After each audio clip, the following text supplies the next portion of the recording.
Hi everyone. Welcome. Welcome to this our Kiflo Roundtable event. I'm really happy to have all everybody here. For those of you who already joined us, I'm really glad to see you again. And for those of you who are new, we are very excited to have you too. These kind of events, we're very fast paced. So feel free to already pop up your questions on the chat. It is a format just like a Q&A, and we're going to wait 1 minute or two to see if more people come in. Okay. And meanwhile, let us all introduce ourselves. So I am Amanda. I'm the head of marketing and partner marketing at Kiflo. We at Kiflo are a partner success platform, and we help B2B companies scale their partnership programs as well as grow their revenues. We also have, besides Kiflo Roundtables, our academy and lots and lots of free resources as well as courses to help you with all of the stages and process of partnerships. Okay. You go ahead, Katie. You want to introduce yourself? Sure. I'm Katie Ruback, Director of Global Partner Marketing at TalkDesk. TalkDesk is a cloud contact center platform. I've been in my role for about 2.5 years. I cover partner marketing for our entire partner ecosystem. So our channel partners, including our cloud distributors and resellers, our technology partners, including our strategic alliances and our own marketplace partners. And I'm really looking forward to our conversation today. So thank you so much for having me. Awesome. Janelle, can I just... Hey, I'm Janelle Nash. I am a Senior Director of Partnerships at Action IQ. We are a customer experience hub, so we help our clients unite all of their customer data and then activate it to all of their marketing channels. I kind of grew up in marketing and financial services marketing, and then I moved into consulting and sales, and then into partnerships. So I'm super excited to be part of this panel today and answer any questions you might have. Awesome.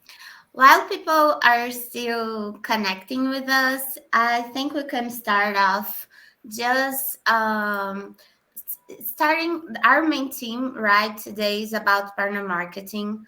So, Janelle, you do have a lot of experience. Before tackling into partner marketing itself, I think we could start sharing with your experience in regarding strategic partnerships, and then going ahead and digging a little bit, how does that follow through when it comes to partner marketing itself?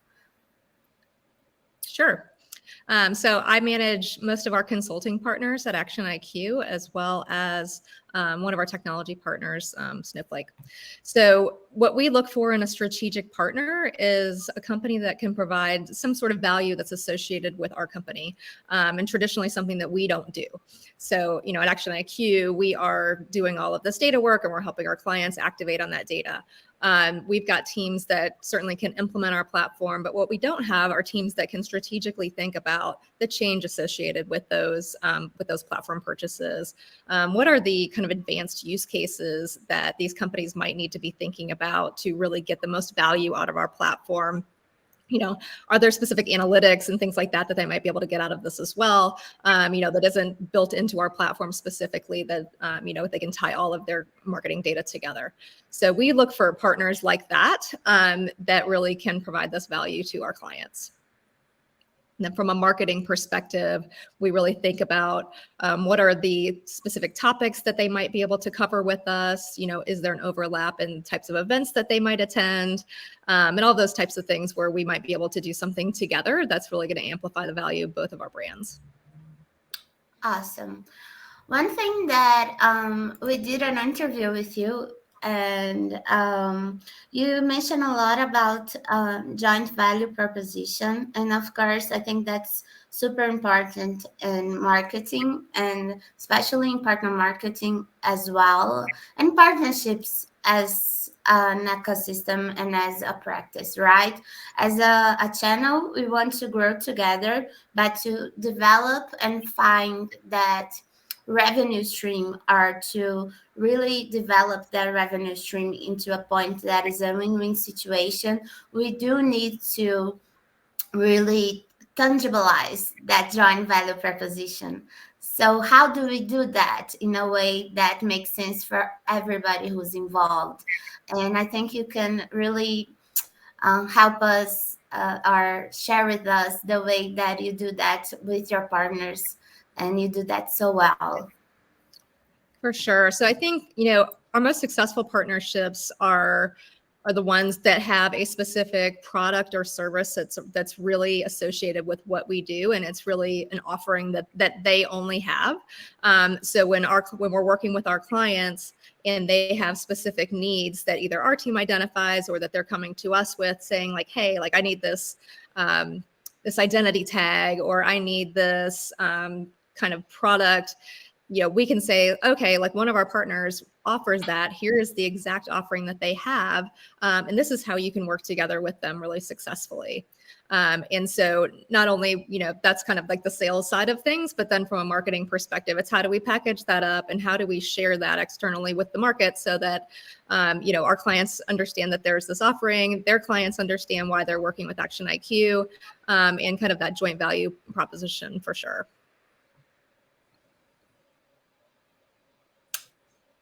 Awesome.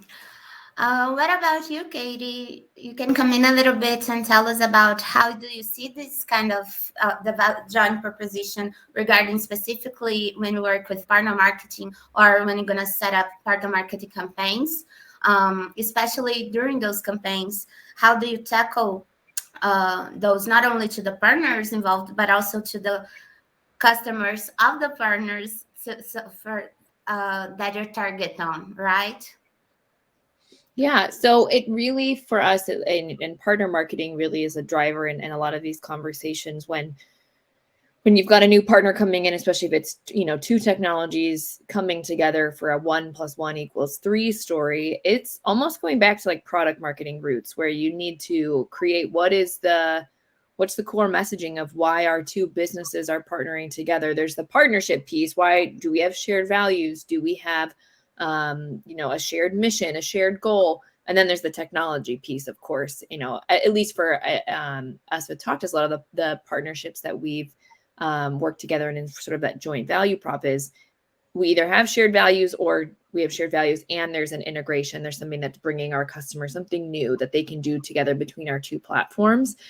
And we start at the ground and build out a full, sort of messaging brief, a multiple page document with what's the top line messaging? What are the benefits of us together? How does this differentiate us from our competitors? How does this help our partner differentiate from their competitors? And you're really putting together a single source of truth that you can go back to for every campaign that you're creating or webinar, and then you can also use that to build campaigns to your partners, sales audiences, if you need to enable them on why they're partnering with us. There's a lot of different audiences when you're thinking about who you're taking this to market, not just customers. Obviously, you want to promote to customers that, hey, we're working with so-and-so, or we're working with a new partner, and here's what this new offering brings. We also need to enable our own sales teams about why we've partnered. We need to enable our partner sales teams. We need to make sure the rest of the marketing organization is enabled, the rest of the, maybe our product teams, anything that anybody who could potentially benefit from understanding the core reasons and core messaging and positioning of why we're partnering with someone. That's where that a lot of work at the foundational level of that sort of single source of truth is super important. And those are going to look a little bit different for the different partner types you're with. From a technology perspective, you're going to talk about what the benefits of the integrations are. If it's a reseller or a consulting partner, maybe it's about the shared values and that expertise. Janelle, you're just talking about, they bring an expertise to our offerings, maybe our functionality isn't changing, but what the services we're able to provide are changing. And that's really important to get that all on paper. You would be, I'm sure everybody listening to could agree, the amount of different reasons why something is important changes depending on who you're talking to. If it's not written down somewhere, you're going to hear one guy pitch it, and it's going to be totally different than what somebody else is putting into a marketing email. And having that consistent place to go back to really, really helps make sure that you're all telling the same message. So I could go off on a long soapbox about that, but I'll stop myself before doing that. No, I think I wanted to dig in a little bit into specific points that you brought. And one of them, maybe Janelle can jump in and talk a little bit more, is just about how do we enable all the teams involved, right? Because although we're talking about partner marketing, we do have product team, technology team, even innovation team. Besides sales team itself, we do need to partner up with the sales team to make a very assertive and a good strategy, a good partner marketing strategy, right? So how can we do that in a way that it works and make every teams involved shine as well? For sure. So I think there's a couple of different things that I think about here. The first is, we for sure have an amazing portal, which we just relaunched for our partners. It's called our Partner Academy. So that has like all of our information, all of our blog posts, our collateral, all of our information, and our certification paths in there. So that's the easiest way for us to get partners up and running. They can go in there and get any information that they need. They can get certified. They can come back to me with any questions that they have, and I can follow along to see their progress and see if people are kind of getting stuck anywhere, that sort of thing. So that's really great. And then for enabling our sales teams on the partner offerings, we have, our sales teams meet twice a week. So, we have an opportunity to talk about our partners there. We also do sales enablement sessions with our teams weekly as well. And those usually have some type of a theme. So, it could potentially be about a specific partner. We could have a specific partner come in and talk about, our joint value proposition and why our partners should be, brought into specific deals and things like that. So there's lots of different ways that we bring our partners into our organization and try to help them, feel comfortable and help drive business together with our sales teams. I think something that a lot of organizations are nervous about, I see this a lot, something that we've worked through is when you're thinking about the enablement and activation of your partners, especially those on the commercial side, the channel side of the house, those that are going to be either reselling your product or they are going to be an extension of your sales team. And maybe they work with multiple vendors, but they're ultimately making technology recommendations for their clients.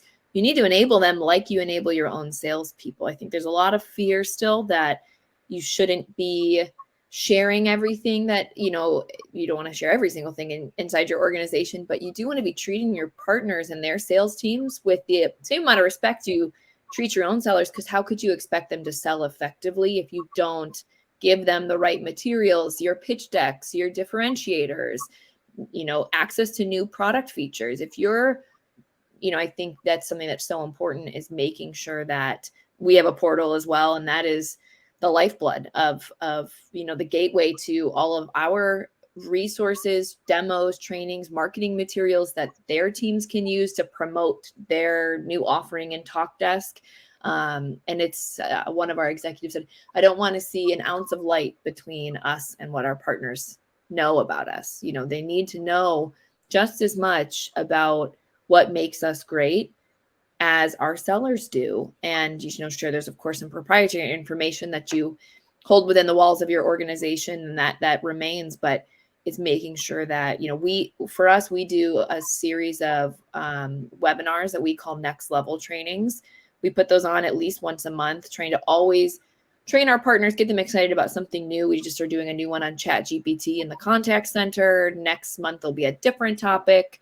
And so whether there's always multiple threads in how you can enable partners and get them excited, because enablement is not just training, it's also engagement and activation and why they should be working with us. So we do that with webinars, in-person events, email campaigns, sort of anything you can think of in terms of how you market to prospects in multi-touch ways, omni-channel, different approaches. Same thing for partner marketing and getting partners excited. That's really good, Katie.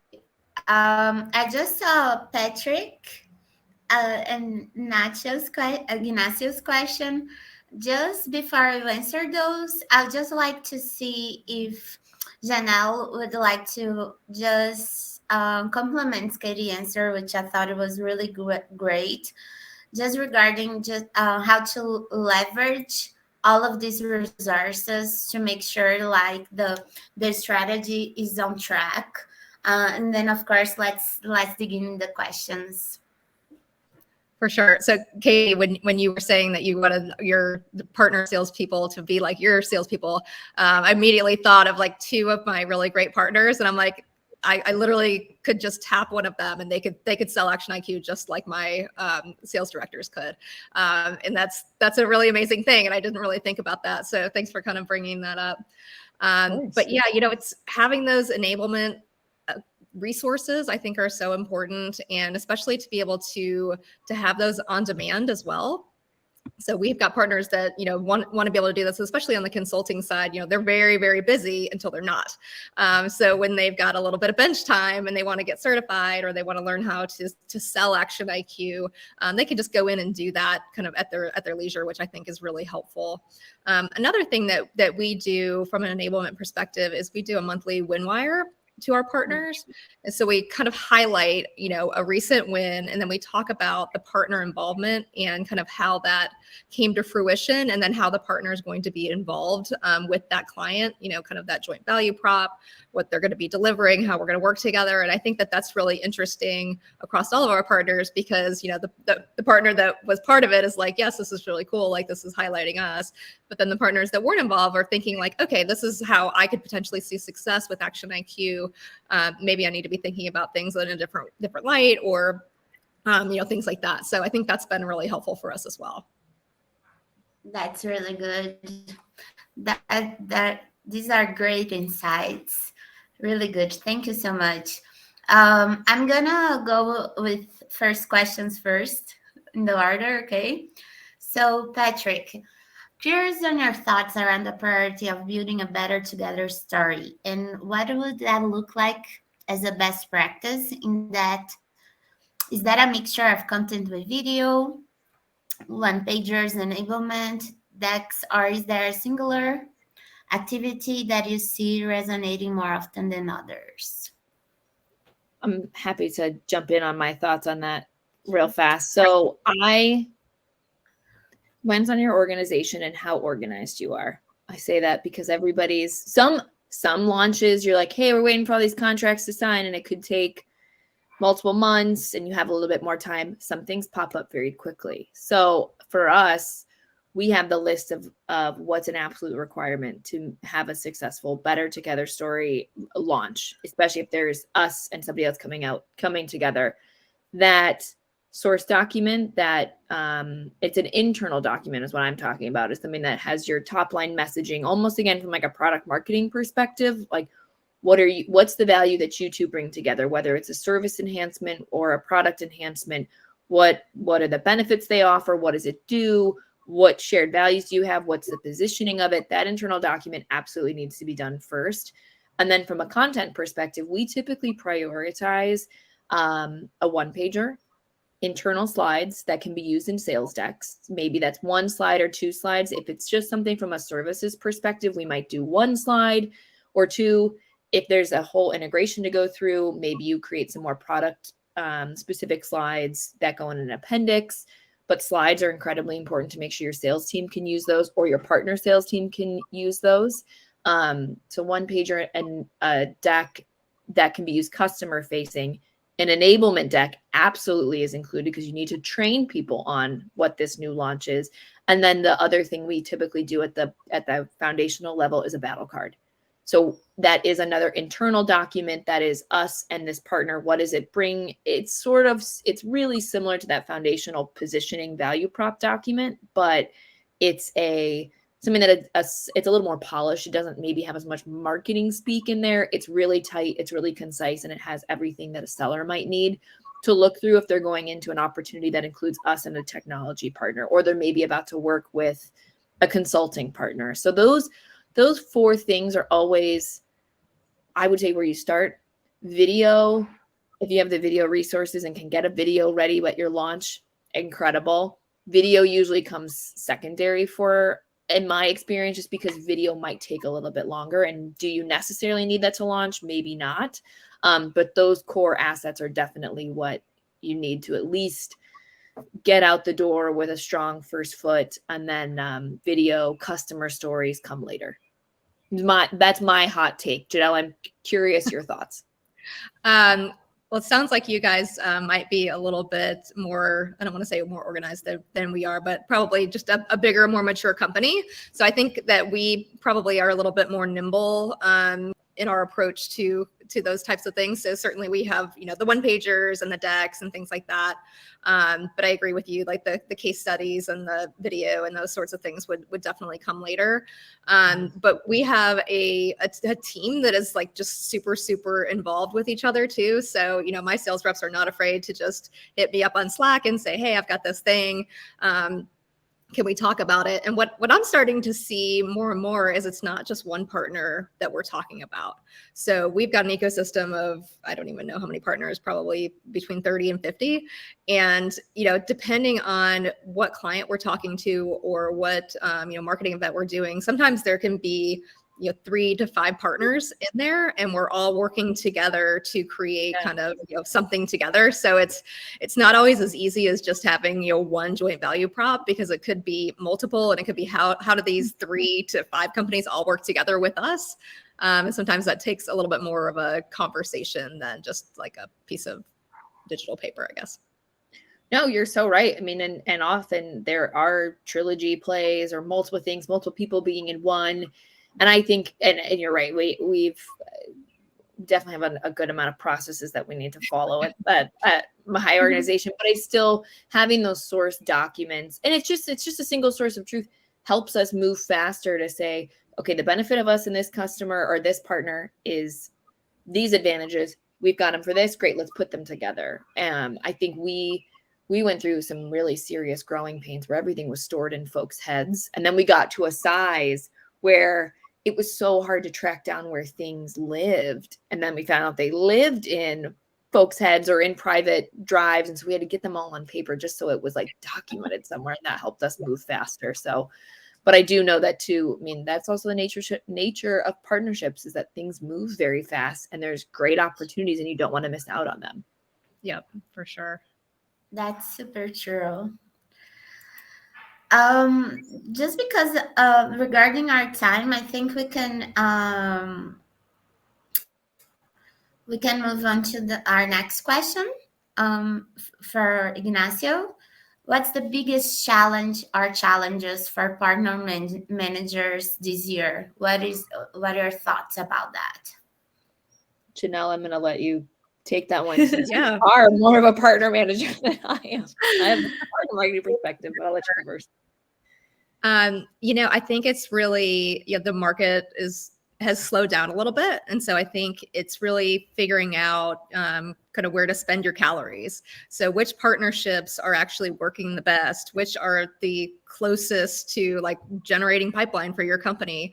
And how do you focus on that in the right way, where you're not alienating partners that might be a little bit more opportunistic, but you are focusing on the partners that you really feel like are going to help you kind of, drive revenue together. So I think those are the things that I think about all the time. Also finding new partnerships. Are the partnerships that you have the right ones? I recently got a new partner that we've been working with, and I really feel like it's super aligned to what we do. And it didn't occur to me to reach out to that type of a partner previously. So it's, always thinking about what's next and what's really fitting with your company goals, and how can you get there together. Katie, what do you have any answers on that one? Mine are, and I'm coming from because I agree with you completely. That's like from a resourcing perspective, where are you spending your time? You need to be you have there's fewer at bats, but you need to invest your time in the things that are going to create return, and looking for what those early indicators are of where something's working, and then following that thread as quickly as you can. Obviously, there's still space to test and learn, but I think you're right, with the market kind of slowing down, folks need to figure out what's really working and how do you capitalize on that and leverage those strengths. I think from a marketing perspective, partners are just as overstimulated as customers are.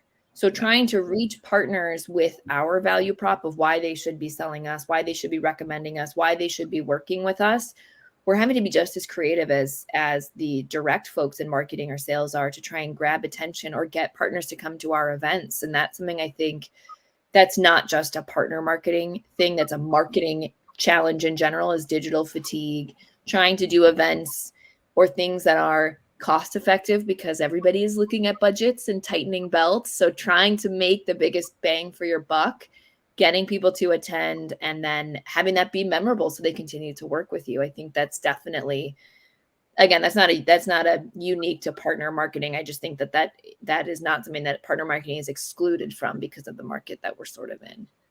How Yeah, do I think we truly generate value? I think it comes down to this thing, right? How do we tangibilize the value, and why does it make sense, or why is it worth it to buy or develop that partnership, or to bet on that kind of source of growth and revenue, right? Especially Mhm. in partnerships where you do have to go at least some kind of partnerships for the long run and build that trust and build that relationship, right? Yeah. For sure. At least that's that's my point of view, Absolutely. particularly. Yeah, absolutely. Um, well, we do have two more questions, and really would love if you can tackle them. And also, we do have a very fast pace here because it's a Q&A. And I just want to add this before I go to the questions. We have Katie and Janelle's participating also to our Greatest Minds in Partnerships series interviews.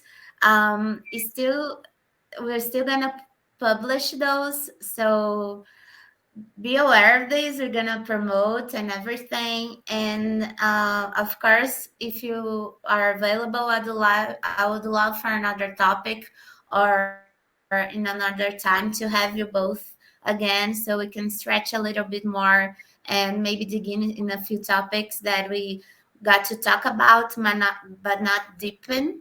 So I just want to leave that invitation in the table because I'm really happy with everything that has been shared and all the knowledge that you brought. But let's come back because of time. So,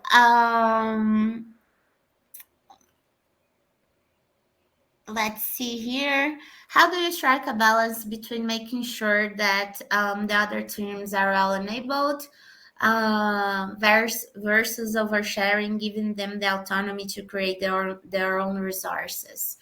I guess we cover a little bit of this. I'm happy to give a quick, because it's a little bit different than the things for a value prop and the Better Together story. I can answer in 30 Yeah. seconds.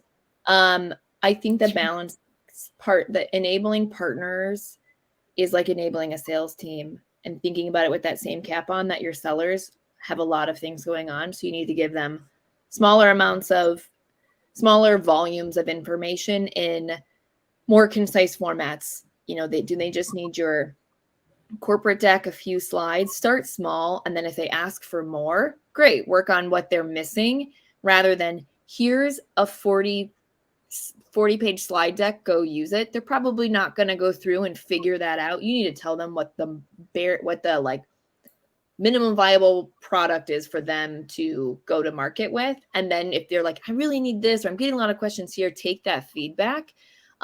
we do give our partners the ability to co-brand things like corporate decks, stuff of that sort, product screenshots. That depends on your product's ability to be white labeled and customized. But from a deck perspective or data sheets, we do give them the ability to co-brand some of that stuff. But my recommendation is starting small, getting that feedback and adding in the things that they say that they're missing. I completely agree with that. I think for us, our industry is just super complex, and there's a million different platforms that all are kind of like lumped into a CDP, a customer data platform. And so really helping our partners understand our differentiators is the most important thing for us. Where do we fit into this landscape? How are we different? And then also, how do we kind of fit in with some of the other existing products that are out there as well? So, we're not always completely separate from some of these other products that are out in the market. So we can work together, we could be separate, just really helping them understand the best way to explain what it is that we do and the value that we can provide for their clients. Great. Thank you so much. Well, we do have 3 more questions. We can rapid fire them if you'd like. Yeah, Go for it. It would be incredible if you can. That would be amazing. So, partner marketing is a broad topic for sure. If you could break down into 3-4 topical areas to focus, what those would be? For instance, enablement, product, content. I would bucket these less and you could put some of these enablement in some of them product content. You actually have 3 great categories. The way that we think about it at TalkDesk is there's marketing to partners, there's marketing through partners, so they are extending to their audience, and there's marketing with partners. Marketing alongside them. With is typically joint product, joint offerings we are bringing to the market together.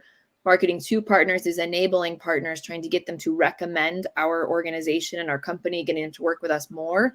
And then that through is how can we give them material so that they can share our message to their audiences. So those are kind of 3. Marketing through, to, and with partners is a way that we think about it to sort of categorize the different initiatives that we're doing and how that mix maps to different types of partners. That's awesome. And Katie will dig in a little bit more in her article, in her interview. So you'll see a bit more on that.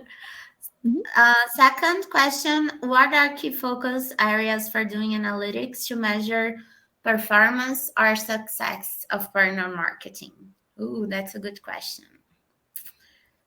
I think Katie and I kind of talked about this yesterday, and it's really it's less about kind of marketing attribution types of clicks, that kind of stuff. And it's really more, are you generating pipeline? Is that pipeline closing? And how are you guys doing this together? And then ultimately enabling these partners and delivering client value. I think those are the things that we eat, sleep, and breathe by at Action IQ. What about you, Katie? That's, I think, the most important thing is, marketing attribution, how many folks you've got in your database, how many people are opening your emails or attending your webinars is important. But the most important thing is having shared goals with your partner team. Our business partners are the partnerships and alliance folks.